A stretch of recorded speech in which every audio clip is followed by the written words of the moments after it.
మోసం, ద్రోహం. ఇటువంటి మాటలు తెలియని వారు ఈ ప్రపంచంలో ఎక్కడున్నారు? అందరికీ తెలుసు ఈ మాటల గురించి, వాటి అర్థాల గురించి. అందరికీ తెలుసు నమ్మక ద్రోహం గురించి. అందరూ అనుభవించేదే.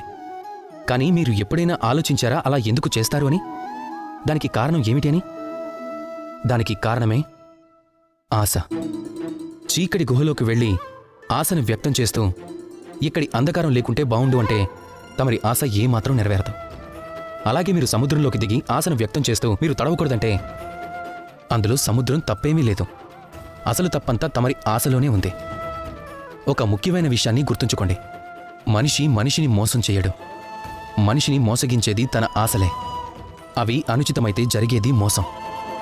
కనుక జీవితంలో ఎప్పుడూ మీరు ఆశపడటానికి ముందు ఆశించే మనుషుల గురించి ఆలోచించండి. మీరు ఆశపడేందుకు వారు అర్హులో కాదో తెలుసుకోండి. అప్పుడు ఆశాభంగం కాపోదు. అలాగే నమ్మకద్రోహమూ జరగదు. రాధాకృష్ణ.